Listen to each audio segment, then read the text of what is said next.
Hello tout le monde, on se retrouve aujourd'hui pour une vidéo sur la chaîne de Camille. Bon, vu que Camille, c'est pas trop son truc de faire des donjons sur Dofus, c'est moi qui vais la faire.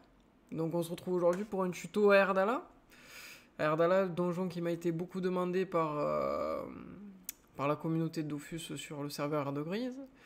Donc voilà, donc on va s'y coller en duo, donc expliquer chaque étape de ce qu'il y a à faire sur ce donjon.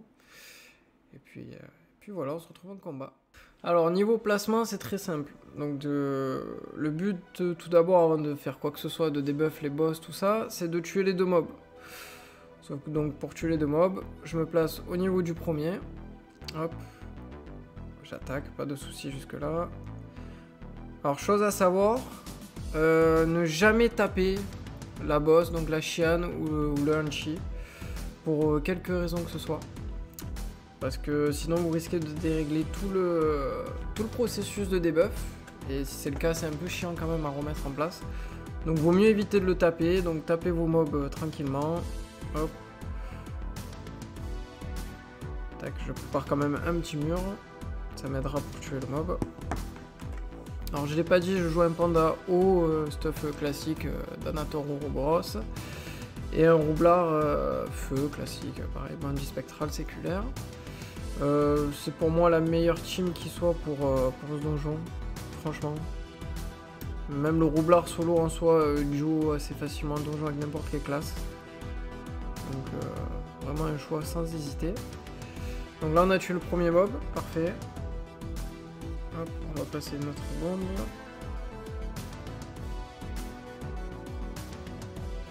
Hop, désolé, j'ai deux téléphones, c'est un peu compliqué.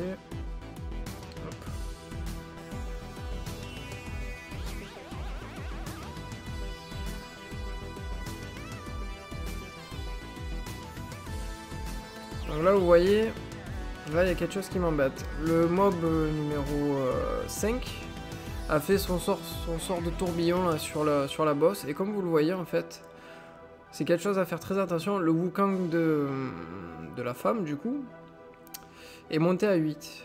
Donc ce qu'il faut faire, c'est la taper 2 fois pour le faire redescendre de 1. Donc au début c'est un peu complexe à faire comprendre, mais vous allez voir ce que je veux dire. Hop. Je la tape une fois, regardez son Wukong ici. Le Wukong est descendu à 7 sur 10. Moi mon but c'est qu'il redescende à 6. Donc là, hop. Attendez, je tape en même temps lui. Donc là quand vous regardez, après j'expliquerai mieux le debuff quand ça sera le coup. Le Wukong de la femme est descendu à 6. Hop. Faire très attention toujours qu'il soit au maximum à 6 avant de commencer à attaquer. Ça évitera un debuff imprévu, voilà. Donc très important. Hop, on continue le combat.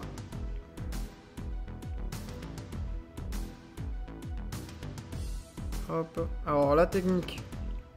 Vous posez un Wasta ici, avec le panda. Ça marche aussi avec un SRAM, un double, toutes sortes d'invocations qui ne tapent pas et qui est pas trop gênante. Hop, vous envoyez votre mob ici. Je reste toujours sur le combat des mobs, après je vais vous expliquer. Hop, on va faire une petite libé. Une petite transpo avec la bombe pour finir ce mob.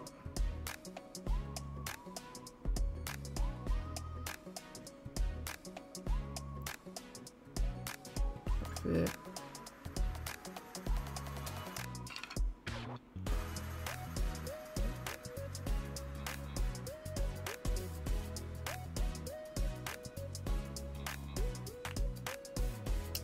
On va finir tranquillement le mob.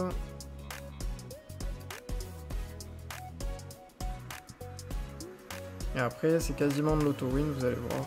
Hop.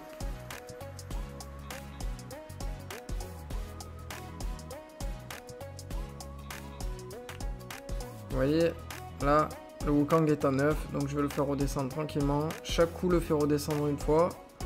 Donc là, j'ai tapé 2 fois, il va redescendre à 7. Vous voyez, Wukong 7.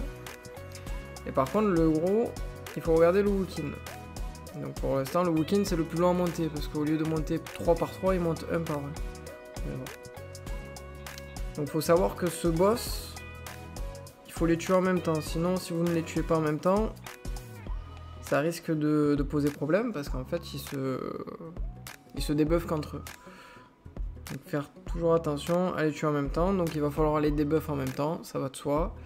Et donc pour les debuff en même temps, il faut que le Wukong de la femme monte à 10 sur 10, et que le Wookiee du mec monte à 10 sur 10.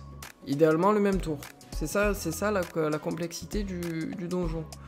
Donc pour ça, il faut apprendre par cœur tout simplement que les deux boss se débuffent tous les 3 tours. Peuvent se débuff tous les 3 tours à partir du tour 7. Donc à partir du tour 7, vous pouvez, dans votre tête, vous dites vous débuff tour 7, tour 10, tour 13, tour 16, tour 19, tour 22. Tout ça, ça dépend de quand vous allez débuff, de quand les Wookiee vont monter. Parce que bon, moi le boss ne bouge pas parce que j'ai assez de tacle. Un Sra Magie, ça ne bougera pas non plus parce qu'il aura assez de tacle. Sur ça, pas de problème. Mais par exemple, un Osamodas, vous avez collé, à chaque fois, il va falloir replacer. Donc la difficulté va être là. Donc, pour monter... Attendez, hop, je vérifie. Vous voyez, Wukong est à 6. Donc le boss, homme, il va se taper sur le ventre au tour 1, au tour 4, au tour 7, au tour 10, au tour 13. Donc quand il se tape sur le ventre et que la boss est à 3 cases pardon, de maximale du boss, il va lui donner plus 3 de Wukong. Donc c'est pour ça que la boss va monter 3 par 3. A l'inverse, la femme, elle, tous les tours, va venir... Hop, attendez...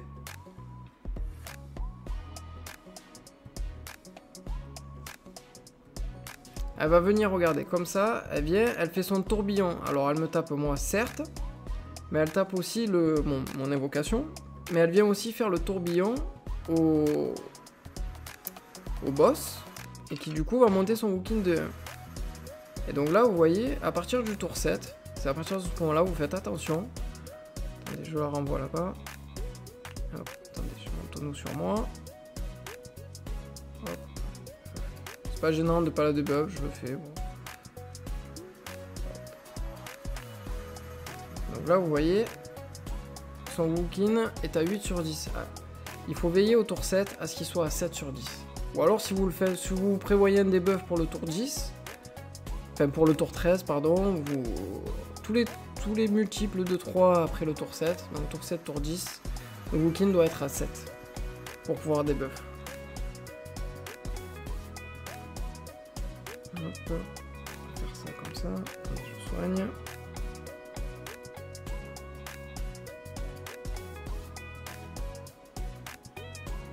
Hop, donc là j'ai tapé. Donc là vous voyez, ah non j'ai pas tapé, excusez-moi. Moi je vais taper au tour prochain, c'est pas gênant. Du moins qu'il passe pas les 10, c'est pas gênant. Donc là vous allez voir le gros qui va se taper sur le ventre. Bon je prends un peu cher avec mon panda quand même, c'est pas grave. Donc là il s'est tapé sur le ventre. Résultat, regardez, le Wukong de la femme est monté à 9 sur 10. Donc dans 3 tours, il montera à 12 sur 10. Bon, donc à partir du moment où il dépasse les 10, ça marchera pour le debuff. Donc au niveau de la femme, on est rodé. Il n'y aura aucun problème à debuff. Par contre, l'homme, vous voyez, il est à 9 sur 10. C'est-à-dire que là, si je laisse les choses en état, la femme va venir faire son tourbillon dessus et sera à 10 sur 10. Donc lui sera debuff. Mais la femme ne sera pas debuff. Et donc c'est pas bon. Donc ce qu'on va faire, hop, on va soigner Panda. Qu'est-ce qu'on va faire pour taper?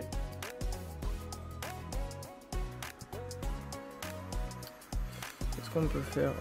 On va faire ce sort, regardez. Hop, on va faire tac. On met une petite flamiche. On refait une aimantation et comme ça, ça colle. Hop. Et là, vous allez voir. Hop, il est ici. Le Wookin du mec est redescendu à 8. Et donc là, ensuite, elle fait son tourbillon. Hop. Il est repassé à 9. Donc là, si je laisse en l'état, le tour prochain, pareil. On sera au tour... enfin, ce tour-là, on est au tour 9, c'est pas bon. Si on passe au tour 10, c'est pas bon. Puisque nous, ce qu'on veut, c'est un debuff au tour 10. Donc là, il va encore falloir que je tape une fois. Pour retarder l'échéance, grosso modo. Après, vous pouvez retarder l'échéance 45 fois, si vous voulez. C'est pas gênant. Mais il faut savoir debuff tour 7, tour 10, tour 13, tour 16. C'est pas compliqué du tout une fois qu'on a compris ça. Alors j'aurais pu taper avec le panda, ça m'aurait arrangé. Mais bon, c'est pas grave. Hop. Je fous un coup d'équipe. Un coup de flamiche. Je réattire. Et donc là, vous voyez, je retourne sur lui. On est le Wookin à 9 sur 10. Parce qu'on a retardé. Donc là, on arrive au tour 10. Le Wukong de la femme, on sait qu'on s'en occupe que les 3 tours. Hop, il est toujours à 9 sur 10. Aucun problème jusque là. Donc là, encore un tour. Hop. Je place une petite vulnée. Je mets accélération pour le prochain tour. Voilà. Je reprends mon tonneau pour me remettre à vie. Puisque là, rien de souci. Je prépare mon mur de bombe avec le roublard.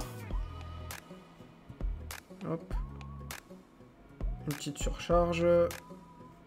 Un croisement, ça va booster une bombe. Hop. Je peux remettre un coup de équipe sur le Wasta. Une petite poudre. Bon, on est assez large quand même.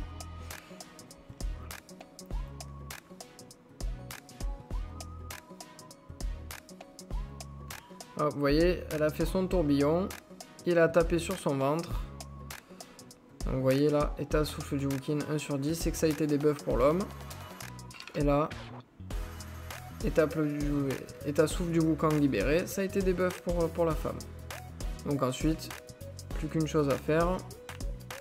On envoie dans les bombes. Vous n'êtes pas obligé de finir en un tour comme moi je vais faire. Hein. Vous pouvez répéter l'opération autant de fois qu'il vous plaira, du moment que vous avez un Eniripsa pour vous soigner. Ça fera largement l'affaire, ça ne tape pas très fort, vous avez vu. Le tout c'est de savoir quand debuff et de pas se faire avoir. Hop, une petite aimantation. On fait péter les bombes et on est largement... Hop, et voilà. Donc c'est pas un donjon difficile, faut juste bien comprendre qu'on peut debuff que les tours 7, 10, 13 et 16 et déjà là vous aurez fait un grand pas et que le boss qui tape sur son ventre, il tape pareil, tour 7, tour 10, tour 13, tour 16 et donc à partir de là vous ajustez la femme et l'homme en fonction de leur Wookin et de leur Wukong. Donc à retenir le Wukong de la femme et le Wookin de l'homme. Et ensuite, il suffit juste de taper une fois pour baisser 2. Hop. Et puis à ce moment-là, le donjon reste assez facile. N'hésitez pas à poser vos questions en commentaire, je me ferai un plaisir d'y répondre. Et on se retrouve une prochaine fois pour une autre vidéo de ce type. Je pense que ça sera le donjon Feudala, qui est quand même un peu compliqué pour certains, alors que c'est pareil, c'est d'une facilité déconcertante. Et puis on se fera peut-être le donjon Plantala, si ça plaît. À la prochaine!